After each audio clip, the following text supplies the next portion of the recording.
I want to introduce one of my nurses. She's a dentist from Brazil. And so I'm going to ask Laura to give this next part of the program. We've been working on a paper. And so Laura, if you don't mind taking over. This is the prettier part of the program.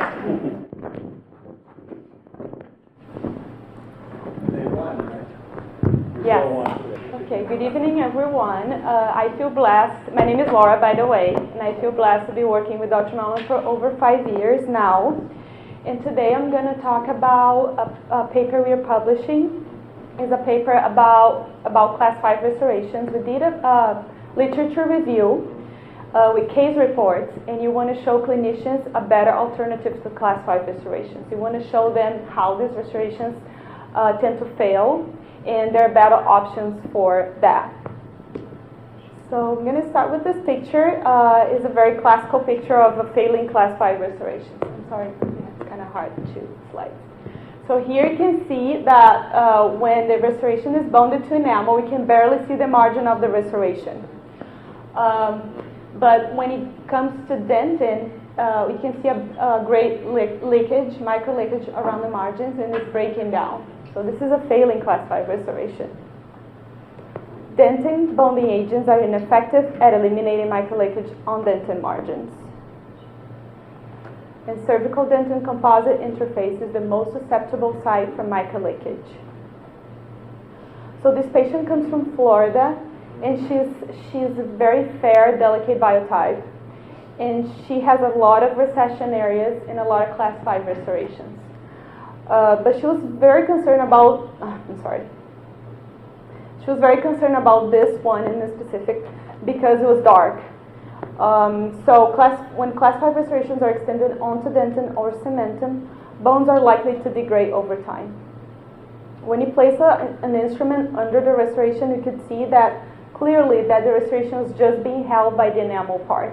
There was a huge carious lesion underneath it. Some degree of marginal infidelity and micro leakage is unavoidable. So we removed the restoration, and that was clear the huge carious lesion underneath it. You can see there's no attached keratinized gingiva. So this restoration is just doing harm for her at this point. Marginal micro leakage is also minimal for veneers that are bonded to all enamel preparations. Greater leakage was noted at the dentin composite interface on veneers with cervical margins indented. So the same thing happens with veneers. We removed that lesion really well. We cleaned out the surface really well. And when you're talking about Class 5 restorations and you're trying to treat recession areas, we're dealing with a type of dentin that is not the best for bonding. Is the sclerotic dentin. So what is the sclerotic dentin? Sclerotic dentin is the dentin that has been exposed in the mouth and it's been calcified. So the tubules have been calcified, so it's more difficult for the resin tags to form. So when compared to normal cervical root dentin, the tensile bone strength of adhesives to cervical sclerotic dentin is 20 to 45% lower. So it's the exact type of dentin that we're dealing when you're doing a Class 5 restoration on a recession area. Oh, and by the way, after we clean the root surface really well, we can't see very much in this slide, but we could see a little bit of the pulp showing because it was so deep. This is a 7-day post-op. We're able to achieve 100% of root coverage and a good band of attached gingiva. Now there's still enamel missing in this area that needs to be restored, but now this lesion is protected by the circumference of enamel. So this is the before picture. This is the after picture, after the restoration was placed. So we want to limit the use of this Class 5 restorations. We still have to place them sometimes, but we want to place them when the enamel is missing, not when there's a recession. So also in this picture you can see there are a few class 5 restorations, and the tissue is very inflamed. It's really hard for patients when they have recession to make a good job cleaning. They brush, and the toothbrush a lot of times don't reach these areas. So in doing an attempt to brushing, they also can do harm because a lot of times they don't have attached gingiva, so they can cause even more recession. Class 5 restorations, because the bonding is not so great to those root surface, can also create an edge accumulating bacteria. So composite resin in cervical areas can have a negative effect on the quantity and the quality of the subgingival plaque, causing an increase of total subgingival bacteria counts of gram-negative anaerobic bacteria, so the most pathogenic microbiota. After connective tissue graft was placed, you can see a good band of attached gingiva, and we are able to cover 100% of the root. Now this patient can clean, can brush, this tissue should be stable, and it shouldn't be receding more.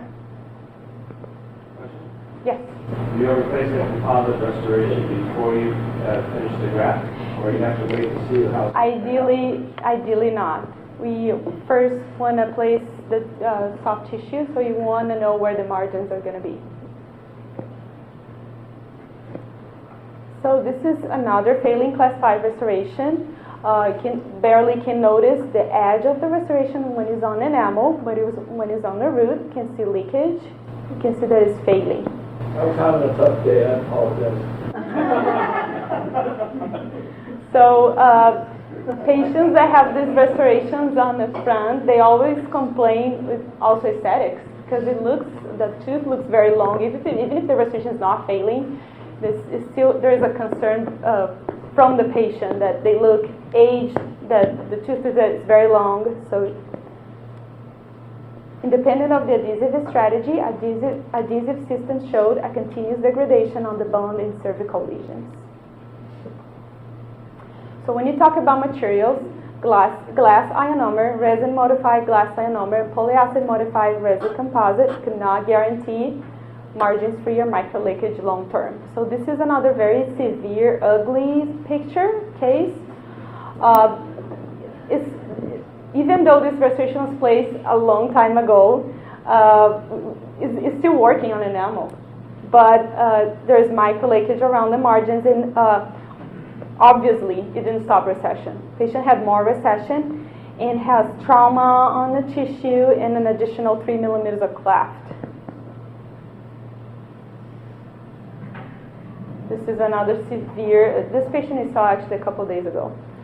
And she has huge, tremendous amount of bacteria underneath it. And she hates the way it looks. Also, you can see there's still more recession after the restoration was placed.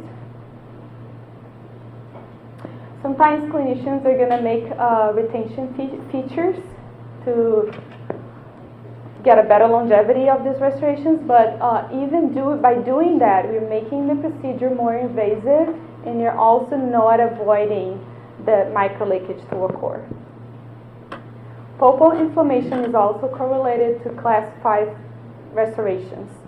The frequency of bacterial micro leakage in resin modified glass ionomer is 100% in this study, and composite resin was 80%. This patient, he came to our office. His final goal was to place veneers. He had several class 5 restorations throughout the mouth, and they're all failing, and they had micro leakage, and they're dark around and a lot of stain. He hated the way it looked. So we removed them out, and we placed connective tissue grafts. After we placed the connective tissue grafts, the patient decided to not have veneers anymore because he realized that his smile wasn't so bad. It was more the restorations that make it look bad. So with current procedures using connective tissue graft, the outcome is highly aesthetic. The surgical site is often undetectable. If possible, restorations of the cervical lesions should be avoided.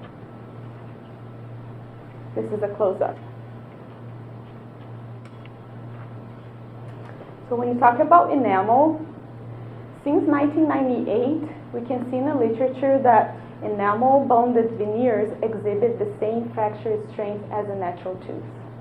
That's how well they work on enamel. And according to Swift, in 2009, enamel is the best and preferred substrate for bonding. The presence of enamel is going to contribute greatly to the longevity of the restoration because it protects the underlying, more fragile bones of resin to dentin for the deleterious effects of water in the oral environment. So the conclusions with our paper are: a periodontist should be always consulted before placement of restorative materials on the roots to assess for the potential use of future gingival grafts. And also the need and usefulness of class 5 restorations are minimal with the current alternatives available that not only restore the lost gingiva but also protect the root from sensitivity and caries while restoring natural aesthetic result. Thank you so much for your attention.